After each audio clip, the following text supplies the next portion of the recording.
صلی اللہ علیہ وسلم متعین شب قدر کا اعلان فرمانے کے لیے گھر سے باہر نکلے کہ فلاں رات جو ہے وہ لیلۃ القدر ہے. فرماتے ہیں کہ آپ صلی اللہ علیہ وسلم جب اعلان کرنے کے لیے باہر تشریف لائے تو باہر دو مسلمان جھگڑا کر رہے تھے. دو مسلمان کے جھگڑے کی نحوست کی وجہ سے اللہ تعالی نے لیلۃ القدر کی تعین رفعت اٹھا لی اور آپ صلی اللہ علیہ وسلم نے پھر تلاش کیا تو فرمایا ان راتوں میں سے کوئی ایک رات ہے، وہ جو متعینہ رات تھی وہ اللہ تبارک و تعالی نے مسلمانوں سے پوشیدہ کر لی دو مسلمانوں کے جھگڑے کی وجہ سے.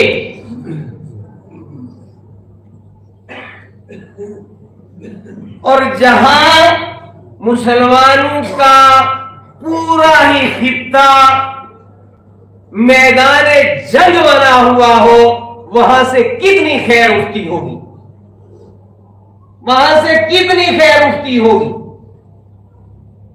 کہتے ہیں عقل مند کہ جس گھر میں جھگڑا ہوتا ہے اس گھر کا پانی بھی سوکھ جاتا ہے، خشک ہو جاتا ہے. یہی مثال بڑے پیمانے پر کہی جا سکتی ہے. ایک سماج بھی ایک گھرانہ ہوتا ہے، ایک ملت بھی ایک گھرانہ ہوتی ہے. میرے بھائیوں، لیلۃ القدر ہمیں یہ پیغام بھی دیتی ہے کہ تم اپنی صفوں میں اتحاد پیدا کرو، تم ایک دوسرے کی عزتوں کے محافظ بنو. لوگوں کچھ باتیں مزاجن ہم قبول کر لیتے ہیں، حقیقتاً قبول نہیں کرتے، اور کچھ باتیں بہت اہم ہوتی ہیں لیکن ہمارے مزاج ہماری روایتی سوچ کے خلاف ہوتے ہیں، ہم ان کو اہمیت نہیں دیتے. یہ اسلام نہیں ہے، یہ اسلام نہیں ہے. آپ کی ایک روایتی سوچ ہے، ایک روایتی مزاج ہے، اگر وہ کتاب و سنت کے خلاف ہے تو اسے چھوڑ دیجیے. رسول اکرم صلی اللہ علیہ وسلم نے فرمایا مسلمان کی بے عزتی کرنا، اس کو کہتے ہیں نا آپ آبرو ریزی. ہمارے مقرر بھی یہ سوچتے ہیں کہ میں جو ہے فارسی پڑھا ہوا ہوں تو یہ سارے فارسی پڑھے ہوئے ہیں. آبرو ریزی سیدھا سیدھا مطلب دوسرے کی بے عزتی کرنا، اس کو رسوا کرنا. فرمایا مسلمان کی بے عزتی کرنا خبیث ترین سود ہے. سود خود کس قدر برا گناہ ہے. نبی اکرم صلی اللہ تعالی علیہ وسلم نے فرمایا کہ سود کا ایک درہم اتنا برا گناہ ہے جیسے اپنی ماں کے ساتھ بدکاری کرنا. بدکاری ویسے ہی بری چیز ہے، اور پھر ماں جیسی مقدس ہستی کے ساتھ کوئی اتنی بڑی خباثت کرے، فرمایا اس سے بدتر ہے مسلمان کی بے عزتی کرنا. جرأت کر کے کہا کرو ان لوگوں کو جو دھڑلے سے اللہ کے رسول صلی اللہ علیہ وسلم کے منبر پاک کو مسلمانوں کی بے عزتی کے لیے استعمال کرتے ہیں کہ ہوش کے ناخن لو، ہوش کے ناخن لو، ہوش کے ناخن لو. جس دور سے ہم گزر رہے ہیں پوری ملت اسلامیہ پر عجیب حالات ہیں. اے خاصہ خاصان رسل، اے خاصہ خاصان رسل، وقت دعا ہے، امت پہ تیری عجب وقت آن پڑا ہے. تو کہاں رہتے ہو؟ بلکہ یہ سیدھے سادے مسلمان نہیں، میں بطور خاص خطہ پیر پنجال کی مذہبی قیادت سے کہتا ہوں، میں خطہ پیر پنجال کی سیاسی قیادت سے کہتا ہوں کہ ہوش کے ناخن لیجئے۔ یہ کیا بات ہے؟ ساری دنیا کے اندر مسلمانوں کے مختلف مکاتب ہائے فکر تھوڑے تھوڑے وقفے سے سر جوڑ کر بیٹھے ہوئے ہمیں نظر آتے۔ ابھی چند مہینے بھی نہیں، ایک آدھ مہینہ پہلے رابطہ عالم اسلامی کا مکہ المکرمہ میں عالمی اجلاس تھا۔ اس اسٹیج کے اوپر اہل حدیث بھی تھے، دیوبندی بھی تھے، بریلوی بھی تھے، شیعہ بھی تھے۔ ہمارے پڑوس میں اسلام کے نام پر بنا ہوا ایک ملک ہے، وہ الگ چیز ہے کہ اسلام کی بڑی توہین ہوتی ہے وہاں۔ آئے دن میڈیا، سوشل میڈیا پر ہم دیکھتے ہیں کہ مختلف مکاتب ہائے فکر کے مسلمان ملی مسائل کے لیے اکٹھے بیٹھتے ہیں۔ ابھی اسی مہینے کی 17 تاریخ کو 2-3-4 دن پہلے ملی مسائل کے خاطر دہلی کے جنتر منتر پر مسلمانوں کے تمام مکاتب ہائے فکر کے علماء ایک جگہ بیٹھے تھے۔ وہاں اہل حدیث علماء بھی تھے، دیوبندی بھی تھے، بریلوی بھی تھے، شیعہ بھی تھے، جماعت اسلامی کے لوگ بھی تھے، اور مزارات کے گدی نشین بھی وہاں تھے۔ بالکل ہماری ہی ریاست کا، یوٹی کا ایک حصہ جسے ہم وادی کشمیر کہتے ہیں، ملی مسائل کے اوپر علماء مختلف مکاتب ہائے فکر کے ایک جگہ بیٹھتے ہیں۔ میرا یہ سوال ہے راجوری پنچ کی مذہبی قیادت سے کہ آپ کو کیا ہو گیا؟ آپ کس کے اعلی کار ہیں؟ کبھی بھی جو ہے وہ آپ ایک اسٹیج پر بیٹھنے کو تیار نہیں۔ آپ کے بزرگوں کی قبروں کو اکھیڑنے کے لیے احتجاجات ہو رہے ہیں۔ آپ کے بزرگوں کے مزارات پر اپنی ملکیت کے دعوے کیے جا رہے ہیں۔ آپ کے مدارس، مساجد اور قبرستانوں اور عیدگاہوں کے وجود پر سوالات کھڑے کیے جا رہے ہیں۔ ہر جگہ ملت فکر مند ہے، لیکن خطہ پیر پنجال کی مذہبی قیادت، خطہ پیر پنجال کی سیاسی قیادت، وہ کیوں ایک جگہ سر جوڑ کر بیٹھنے کو تیار نہیں ہے؟ یہ سوال ہے میرا۔ ہوس نے ٹکڑے ٹکڑے کر دیا انسان کو۔ کیا میں اس ناپاک سوچ کی وجہ سے دوسرے کے ساتھ بیٹھنے کو تیار نہیں کہ میں اس کے ساتھ بیٹھوں گا تو مسلمان سمجھیں گے کہ یہ اکٹھے بیٹھتے ہم بھی اکٹھے بیٹھے؟ یہ ناپاک سوچ ہے۔ مقدس سوچ تو یہ ہوتی کہ قیادت سر ملا کر ملی مسائل کے لیے بیٹھتی اور امت کو پیغام ملتا کہ آؤ ہم سب مل کر کے بیٹھیں۔ اتحاد بین المسلمین یہ منصوص ہے، یعنی نص قرآنی ہے۔ وَاعْتَصِمُوا بِحَبْلِ اللَّهِ جَمِيعًا وَلَا تَفَرَّقُوا۔ اللہ نظر بد سے آپ کو محفوظ رکھے، یہ کہنا بھی ضروری ہے۔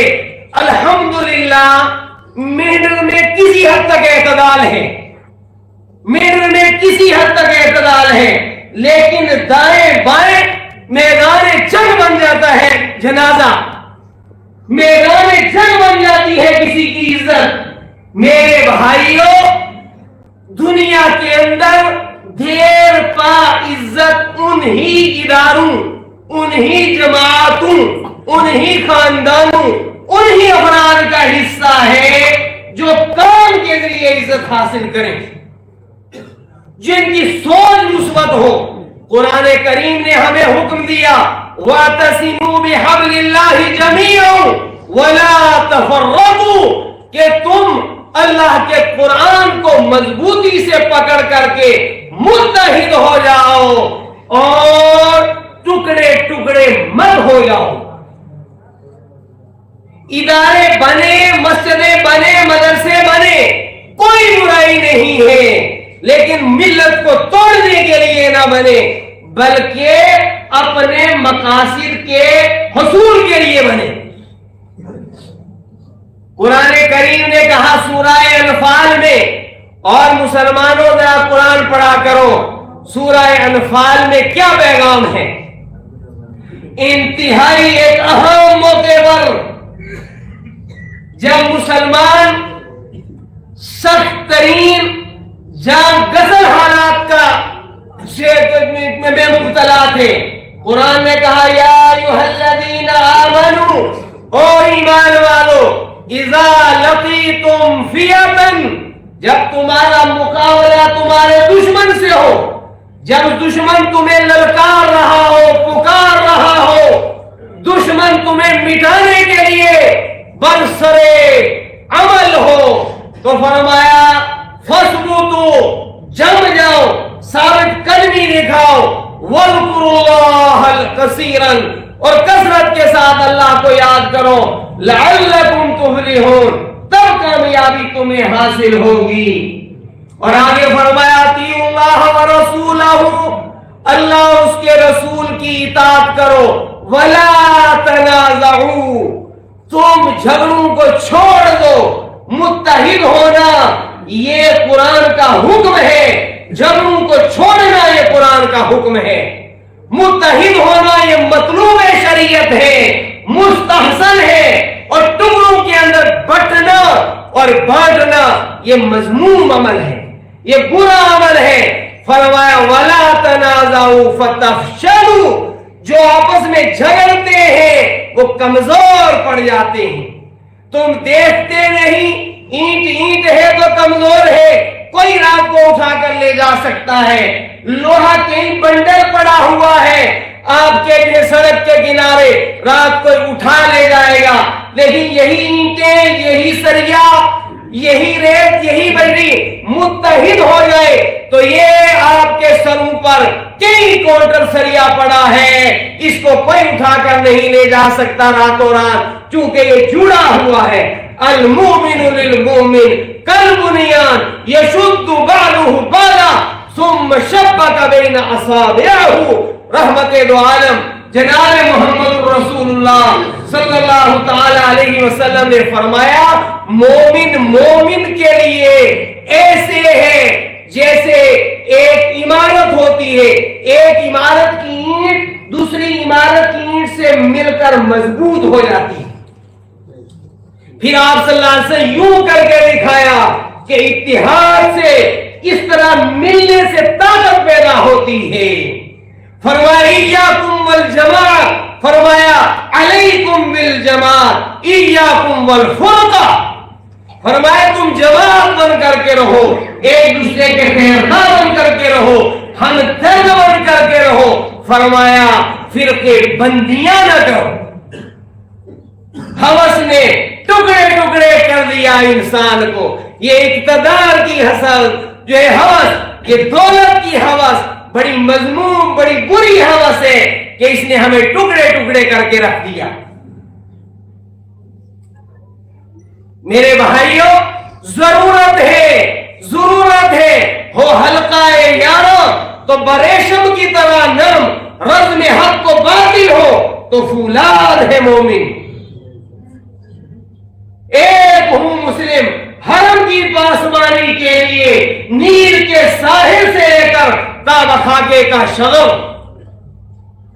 میں آپ کو یہ پیغام کیوں دے رہا ہوں؟